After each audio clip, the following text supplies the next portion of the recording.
So hello, everybody. Thanks a lot for joining us today. Today, it's my great pleasure to welcome here with us. It's a slightly different format, very informal conversation today with my dear friend, an extremely valuable person in terms of sustainability, Mr. Paul Webb, the founder of B2B Energy, founder and creator of Ownlink, editor-in-chief of Clean Energy Revolution. So really a lot of elements coming together all around energy efficiency. Now, those of you which are a little bit more fit in the topic of sustainability know that energy efficiency is a major part, and many times it's, something that you would not see on the first glance, but actually it's major, and we can do a lot. We can have a big impact with that. So first of all, thank you so much for taking the time and being here today with us. Thank you, Jenna. It's an honor to be with you today, and I really appreciate you taking the time as well to put all this together. I know how much time and effort it takes to put content together. So well done to you.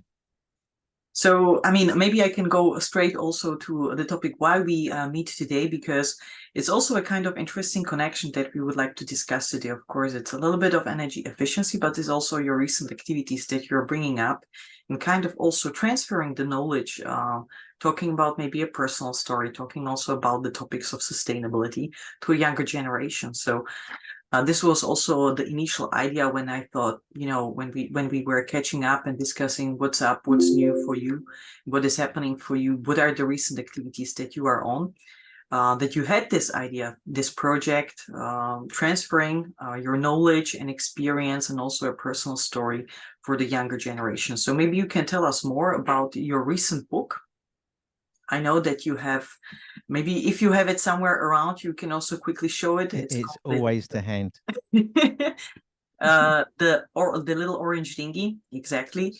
So there's two books actually. There's the Little Orange Dingy and there's the Spanish version, because we're embarking on probably translating. I want this to be a global story, so I want to share this across the world, and this is our first approach to that, which is we've converted and translated it into Spanish. So we have it in Spanish and obviously in English, which it was originally written in. So this is amazing. It's the first time I really see the format of it, and I would certainly have some questions, as a parent, having two almost 5-year-old beautiful children, very curious. Definitely, there is a lot of things that I would like to ask you, about the topic, your inspiration. How did you come up with this idea? So maybe you can just tell us a little bit on what is the story about of this Little Orange Dingy, and then maybe we can deep dive a little bit more on all the aspects, if you like. Okay, so really the reasoning behind all this is I honestly believe there's not enough education in schooling regarding climate change and regarding the environment, and this is my approach to bring that into the environment, the schooling and the education really. So I'm 59 now. You wouldn't believe it. I've been in the industry. No way. Thank you for the embarrassed laugh, Jenna. So I started my career when I left school. And it was, I've said this many a time when my dad came home from work and said, "Oh, there's opportunities to become an apprentice at the nuclear power station," which is probably about 30-minute drive from where I live. And I wasn't on my radar. I wanted to be an electrician, but when I started going to and working at the power station, we were bombarded with protesters on a regular basis. Often I would be driving through protesters at my same age as me, trying to stop us from going to work. They never succeeded, but dressed up as skeletons and trying to prove to the world that nuclear power stations were the wrong thing to be doing. And it was. So nuclear power, that being very renewable, obviously generates waste coming out of that. So we do know that it is the best way to generate clean energy, but at the same time, it has a secondary issue it creates regarding waste, and we all know that. And working in that industry, I understood that. But it wasn't until I was working in the industry where I started to I was working late nights, shift work, because obviously these power stations, they run 24 hours a day, so they have to have operational teams. So I was working in there late at night, and I used to think, this is really weird. This power station does not stop. It constantly produces energy early hours in the morning, and I know that energy was being generated for the local businesses. And I used to think, why are they still using energy? And all these businesses are running 24/7, but it's because of the amount of energy and the waste that's probably been generated. So it started making me think about, the environment, the energy that has been consumed. And then I started to transition. Then I started working for the Met Police as an energy officer, working with them, driving down their energy. And then I started working for controls companies. And the whole theme of my career has always been energy management. It wasn't until 2016, after pulling all that knowledge together, that I decided to create my own business, which is B2B Energy, to go and drive down energy for organizations. And I call it the third largest expense. After their buildings and after people, they need to drive down their cost. Now, if you look at the process we've gone through as the planet, we've gone through cost benefits, we've gone through environmental benefits, and currently it's all about cost. And it's very hard to sell energy. You can't touch it, you can't feel it. So I wanted to provide knowledge around that. So I've always been an educator within my business with organizations, and the last couple of years even more so. I've had time to think and reflect on that and write. So I've written about, this is my 6th book I've written. I've got planned for other books where I want to educate. So I have a training program. I train organizations with my business and also train individuals, but really it needs to start earlier. We need to be educating our children and the next generation coming along. 59, yes, 10 more years maybe I might think about retiring, but maybe not. I'll still be writing books, I'll still be doing my podcast, and still be educating people, because there's a lot to be able to educate. And for me, I want to bring the little dinghy alive, because it's like a little child really that needs some support, and he can't help himself because he's having to live this life around the environment. So he starts, it's a race, and you can imagine that race is his journey of his life, and it changes so quickly. So one minute he's in beautiful sunshine, and then he's charging in this race, and he can see the waves coming towards him, the white horses. It's all been beautifully put together regarding the artwork. We've got some amazing artwork here that's been produced by Kelly, and that's what you need to bring the whole book to life and the old education to life. And there he is, sunny, then storms come in, then he's in the storm, and he has to fight with the storm, and then all of a sudden it's calm, but he's lost. And then the wind comes up again and it takes him home. So it's a whole complete journey. And climate change and weather changes very quickly. It could be within an hour. This morning I woke up, it was sunny, then it's cloudy, then it could rain later on this afternoon, and then we could be back. So weather travels very quickly, and it impacts on our lives very quickly. And I wanted to teach that, because climate change, we can't necessarily stop climate change from happening. It's nature, Mother Nature. But what we can do is probably direct it or slow it down. And that's my belief. And we can slow it down with the 3-pronged approach, which is energy management, reducing the amount of consumption we're using. Then there's the clean tech side, which is the renewables, focusing on renewables. And then lastly, which I'm very interested in, and that's the environment. So you read out kindly the things I'm involved with. I've just become on the advisory board for Green Planet initiative. So we are looking at planting initially millions of trees in Kenya, and I'm on that advisory board there, working with that team to help them promote and bring in more corporate sponsors, etc., to invest in it. And we have got some corporate sponsors that are interested in doing that, but it's a tough journey, because again, we can't touch it, can't feel it. And one thing that someone said to me the other day is, we can plant all these trees, But as a person who's planting that tree, would you ever sit under that tree? Because it takes so long to grow. Will you ever sit under the shade of that tree? And that's quite an amazing thing to think about, really, going forward. And all these different stories are all coming together in my mind, and they're things that I want to share back to the next generation, to the generation I'm in, to sort of really make a difference. And I think we owe it all to ourselves. And me personally, I don't want to come into this world, and don't want to leave this world in a worse shape than I actually found it when I was born. That makes sense. Absolutely, absolutely agree with you, Paul. And I mean, many times I feel the same, and I think that's why we talk. We work together in one or the other way. Several ways we already had a chance to do a podcast together, do a webinar together.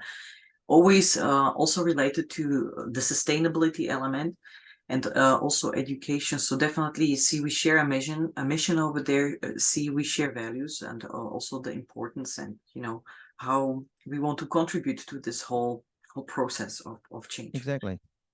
So when we talk about your book, which is a kind of new format for you to communicate the topic, reach new audience, to kind of transfer the knowledge that you accumulated in this space. What do you think is a relevant age range for this book kids to be presented to? I've shown it to adults and they quite liked it. Yeah. And they think it's of value. It's great. So I've set the age starting point of 4. So from the age of 4, when they would be starting nursery school, they would be sitting, listening to this book, and they can start being educated around that.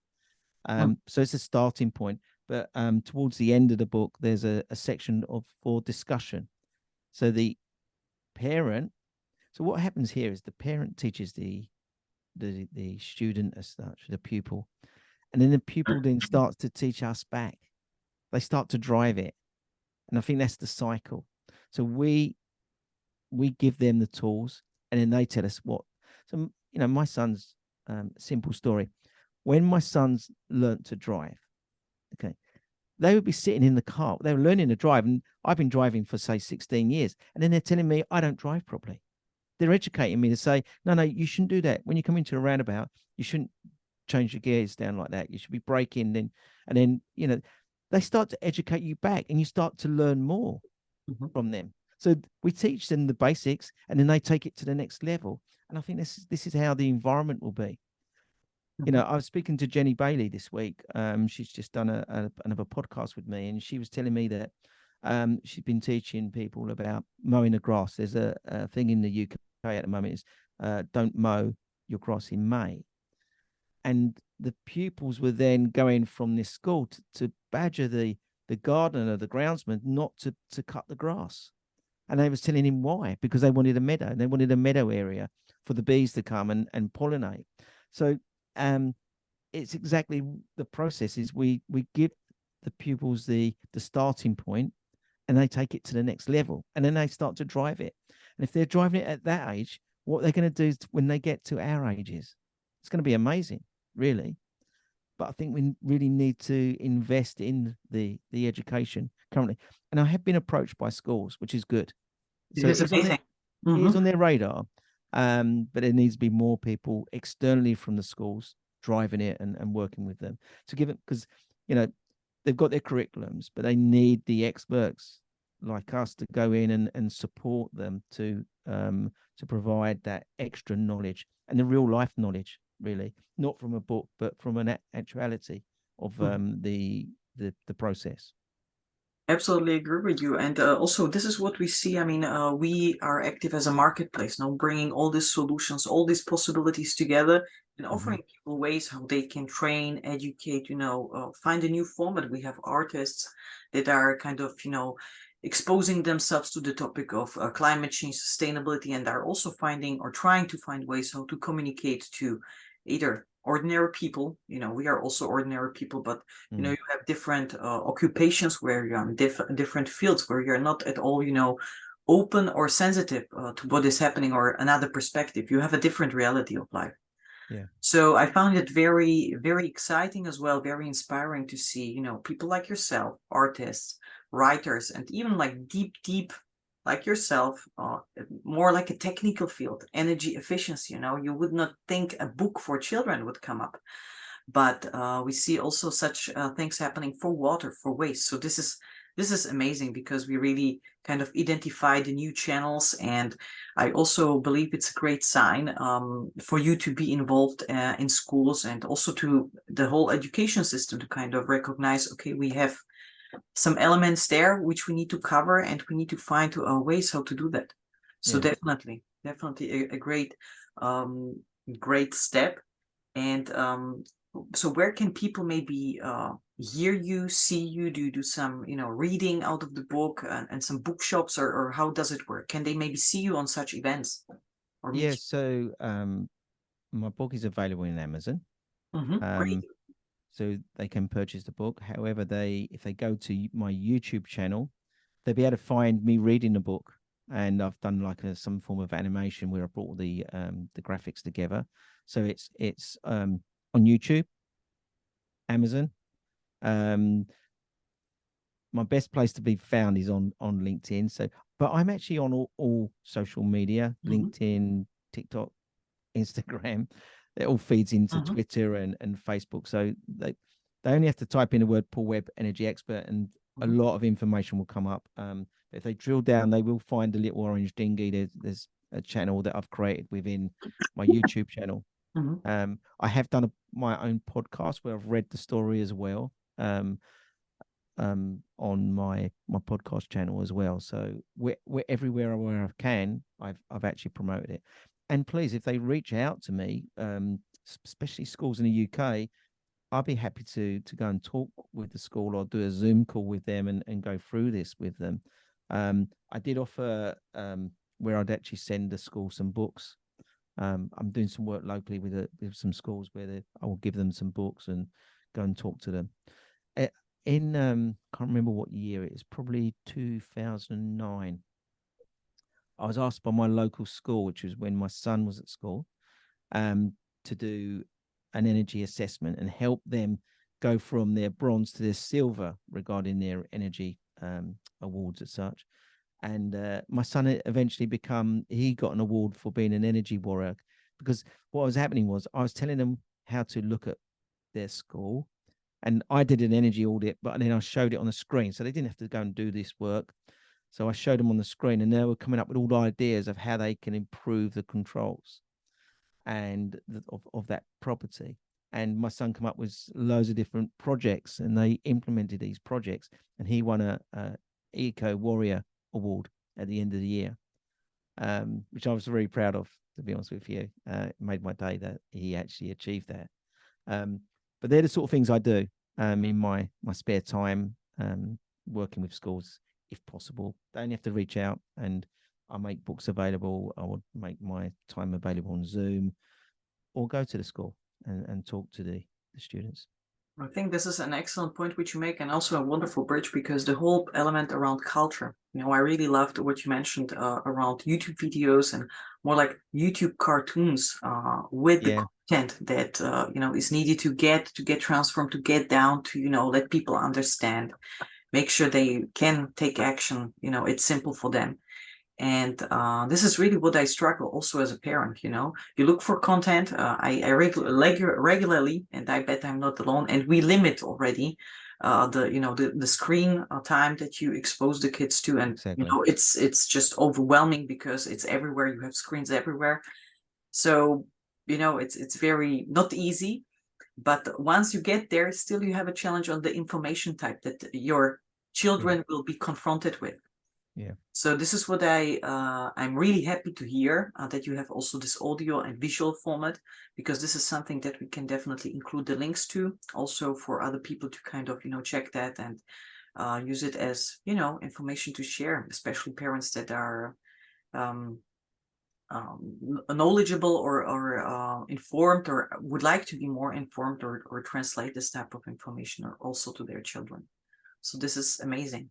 so we're going to work on the cost on this over the next couple of months, because obviously we are limited, because Amazon's our publisher, so there's a level we can go down to. So we're going to be working on that over the next couple of months to make sure we balance that, because it's such a nice book.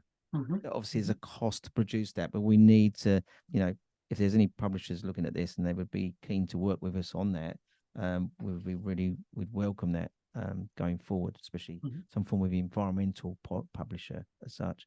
And we've got a whole wealth of books that we would like to do that way to make it available to people.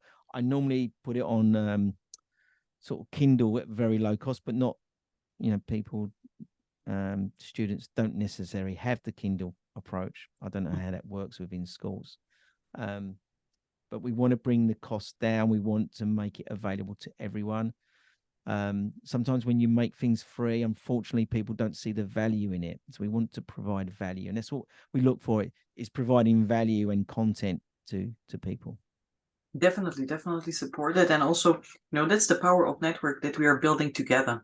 You are also part of network because you are just in the field. We know many buildings, many businesses, many municipalities need your help, if not all. Those of them which have done it, the exercise with what are the structure of their energy consumption, where they can optimize, where they waste energy, etc. So it's a very fascinating thing, and so much neglected, so much underrated for the moment. I mean, now with the energy prices, we got a little bit of more attention here and there, but still we can do a lot. Yeah, we have got we've got a significant amount of attention. I've got organizations that I've worked with for many years, and it's been me bashing my head against the wall, pulling my hair out, like, why don't they turn these things down? Why don't they turn it off? Why aren't we changing things? And then all of a sudden their energy price goes up 500%. And then, boom, I don't have to do nothing. And they're chasing me all day long. Oh, can we have this? Can we do this? Can we do this? Can you help us with this? They set me. Today, I have a quiet day where I do catch up on my admin.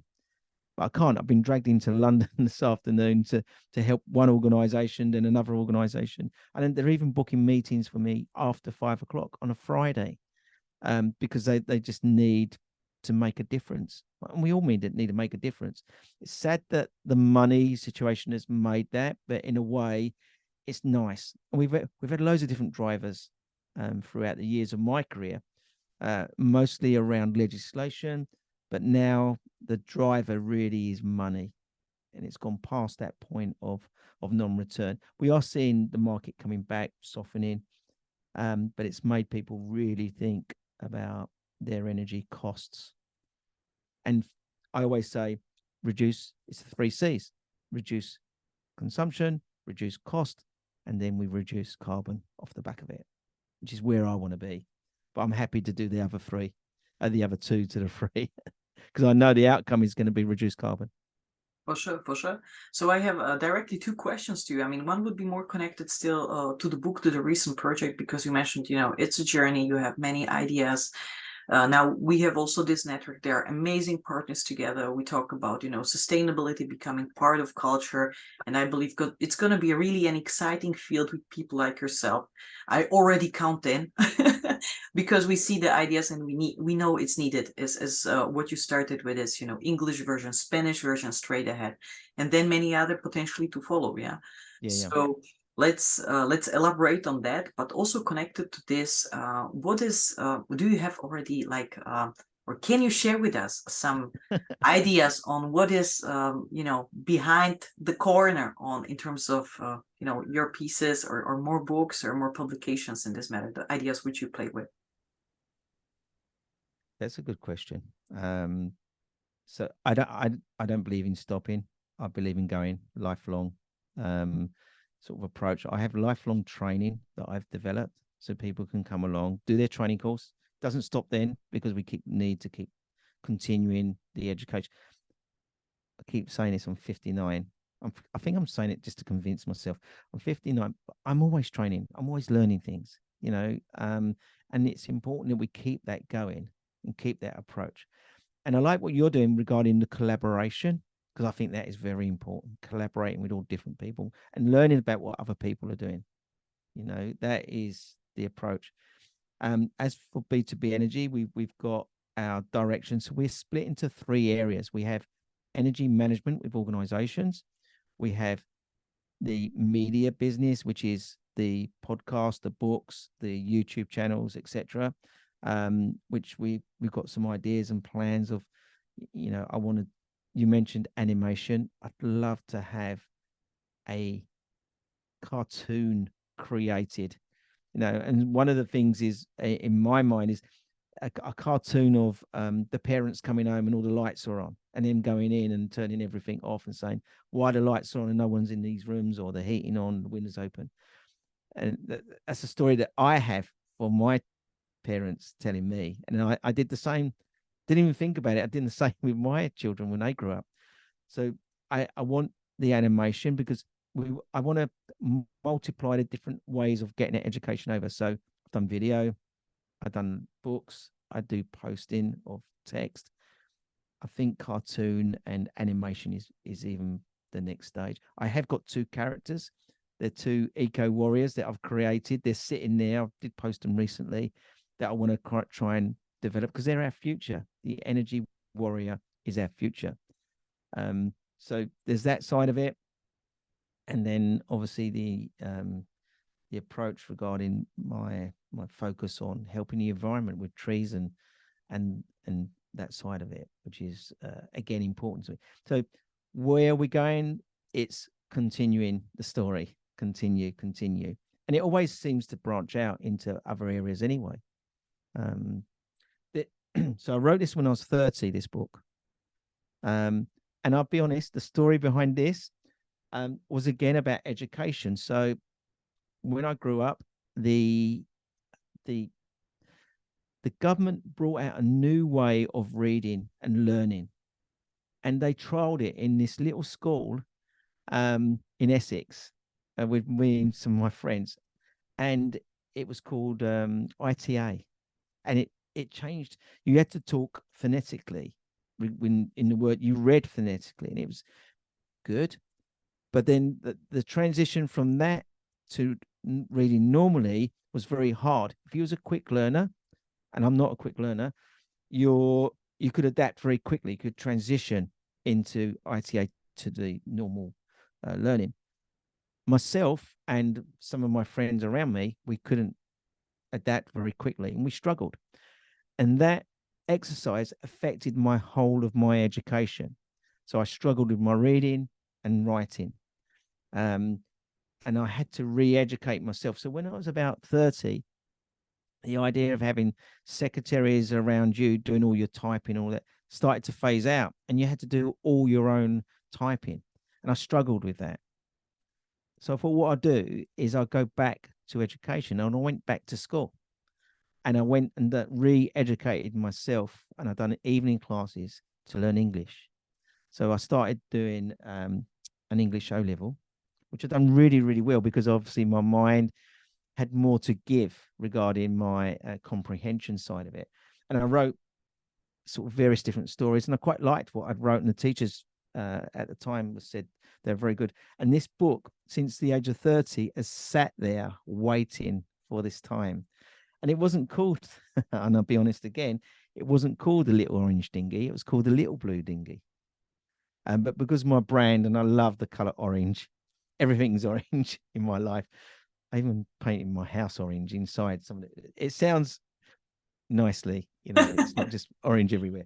But some of my walls in my house are orange. And my car, you're going to laugh about this. My interior of my car has got orange seats. Mm-hmm. So the orange is very, very close to me because obviously Thailand, Buddhism, and that side of it, it's all around. All the monks are dressed in orange, and the color is for me, it's quite a magical color. It's quite a very soothing, very spiritual color. And so for me, that had to go. I had to change it all around that branding side of it. So we changed that. We slightly changed some of the wording on it, and it went through the transition. And then Kelly McGinley Smith, who done all the artwork, I was training someone from within the army who's transitioning to be a veteran, Lee Pickersgill, who you'll see all over my social media as well. But he introduced me to Kelly, and they had both served in her husband and him had both served in Afghanistan, and you know, there's a story there just amongst itself.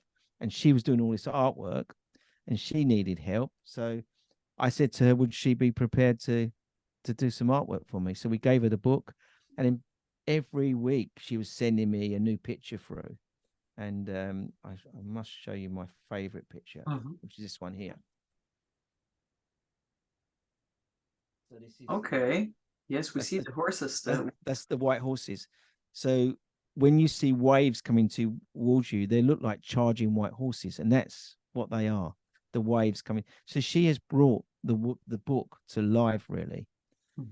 And that's what children like when they're reading books. They want to see the pictures. They want to talk about it, and you can talk about it, you know. And that's the whole idea of that side of it. And that's become all the inspiration around the book. Beautiful, beautiful. So also thank you so much for sharing your personal story, you know, showing a little bit of vulnerability, whatever, being vulnerable. I'm not a native speaker, so my apologies. No, your English is brilliant. Yeah, I try my best. Let's put it this way. It's very good.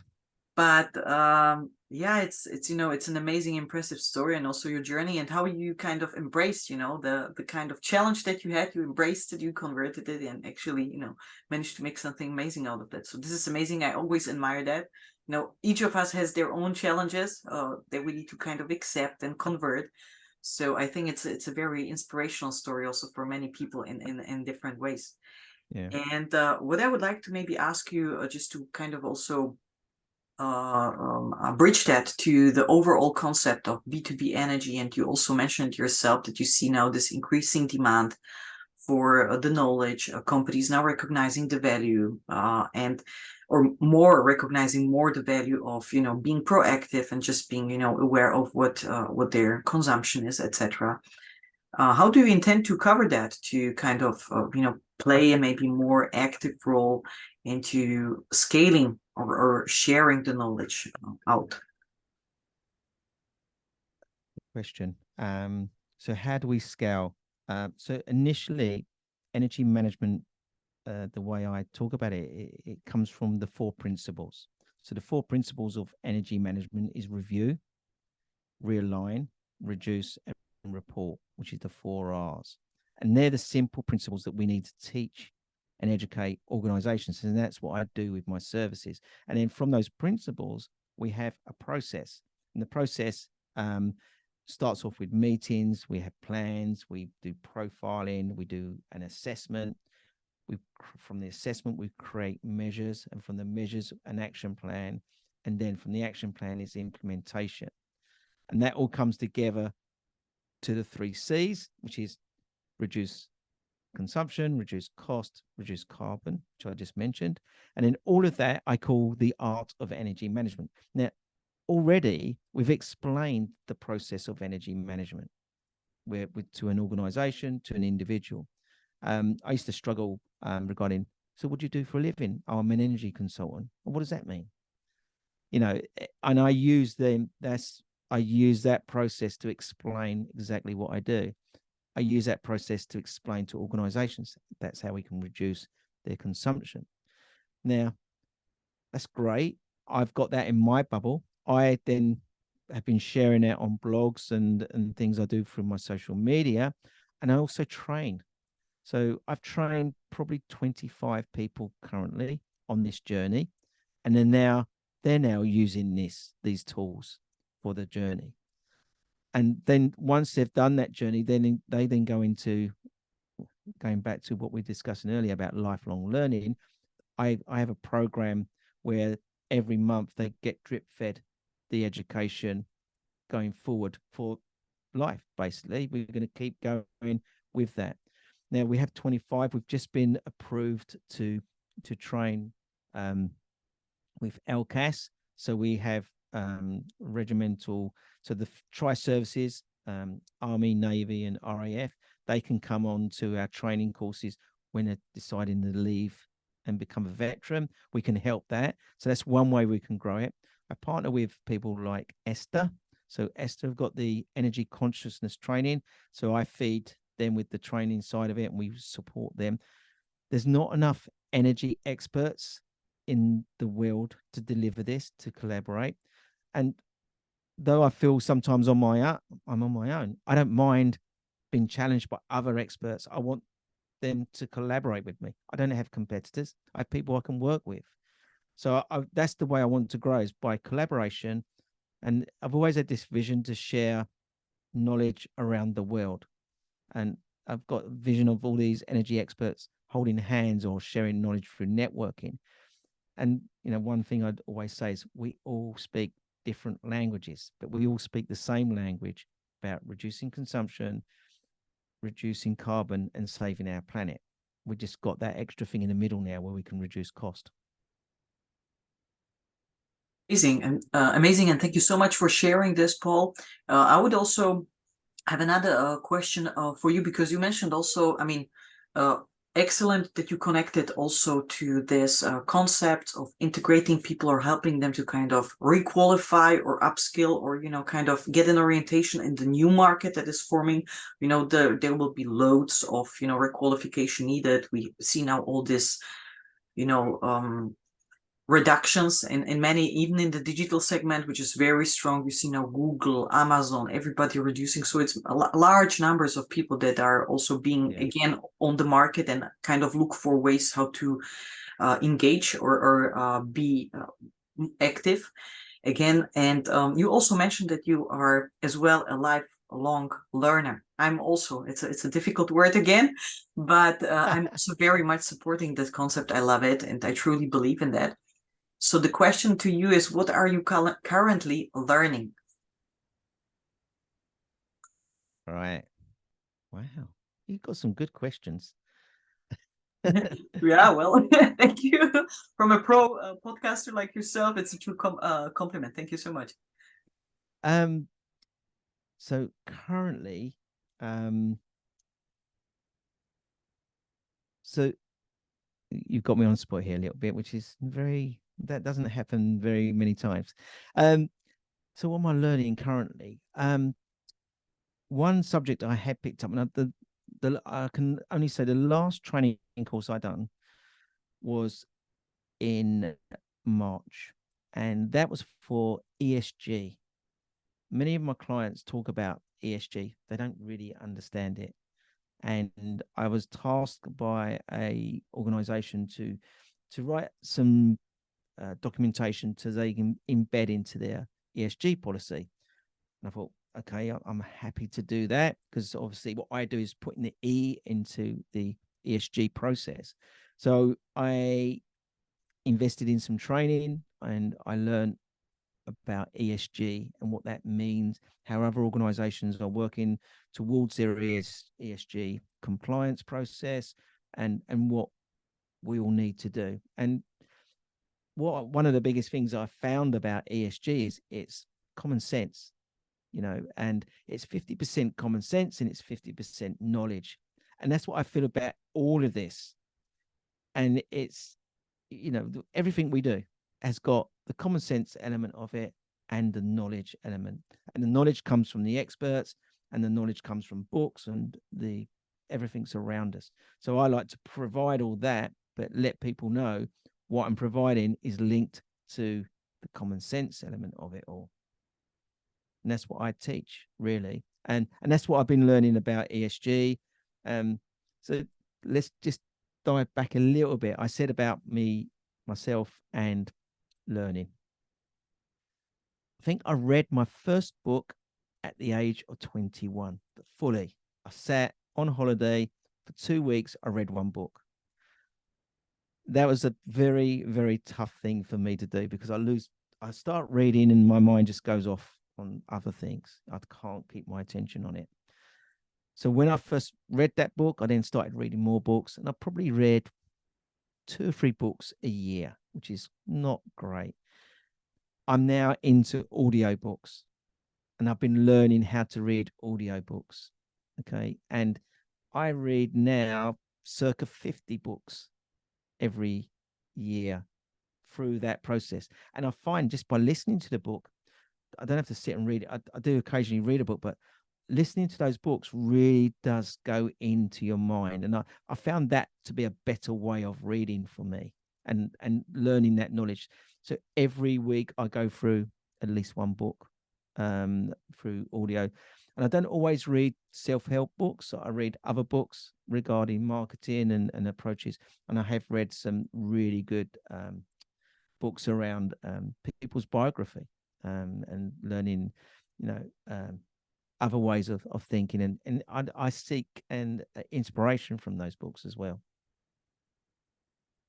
Thank you so much for sharing. And also, I share this view as well, self-improvement and, professionally. And there's so many branches. So literally you have always potential to develop or, look at other areas, or there is always something new technology coming or whatsoever. So definitely with you. And also if you have any tips or regarding tools, books, always welcome, you can drop it in the comment in the replay or on social media, wherever we post it. Yeah. And just to maybe also conclude our little discussion today, and I hope we're gonna have a series of them in the future. Of course. Would be, what is like your perception of like the major challenge that we have to manage this type of transition of the process which we are in, both of us, sustainability is a major factor in the future. What do you think is the challenge that to get there and to manage that?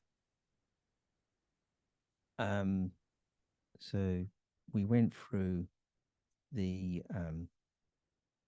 COVID, and we went through our own personal ways of dealing with that and through the lockdown. And during that time, we all had a lot of time to reflect on what we were doing as individuals. My life changed after that. I've downsized my house, my car, my life. Everything has changed in what I do. I use the train more. I focus on what I'm eating more. So my life has changed around that.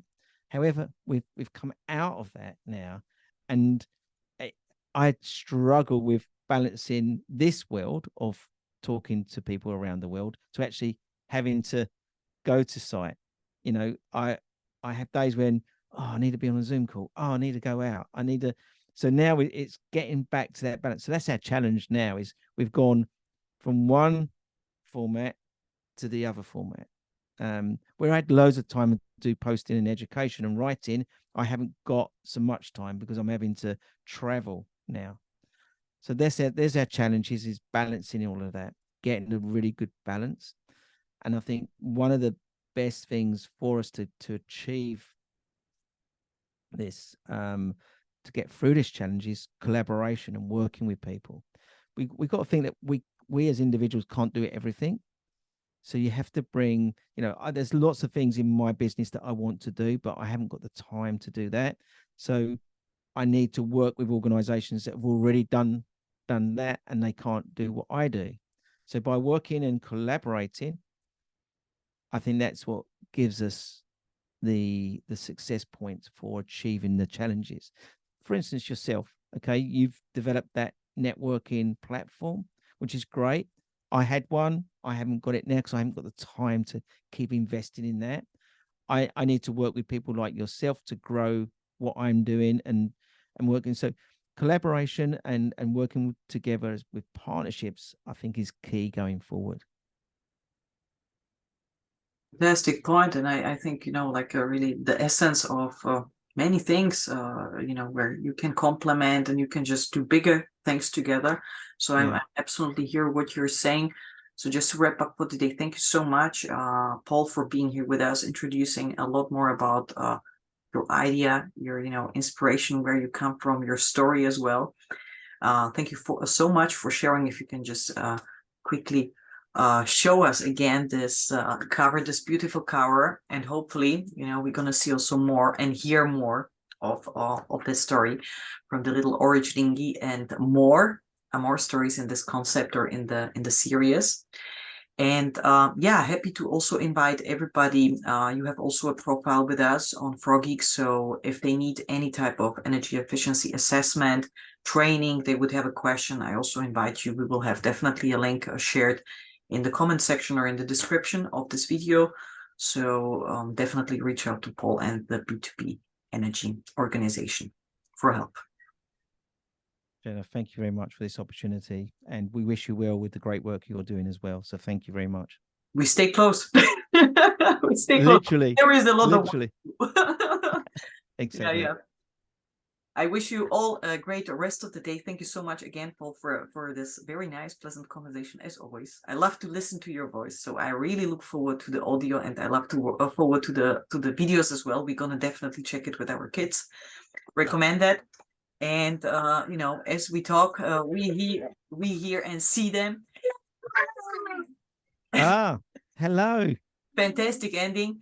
And with this, I would like. What a great time to end, bringing the children in. Yes, Jenna, send me. that's my two. Oh, bless. Send me your address, and I'll get one of these posted to you. Thank you so much. Thank you so much.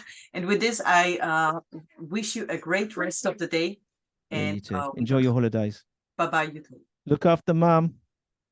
See you later.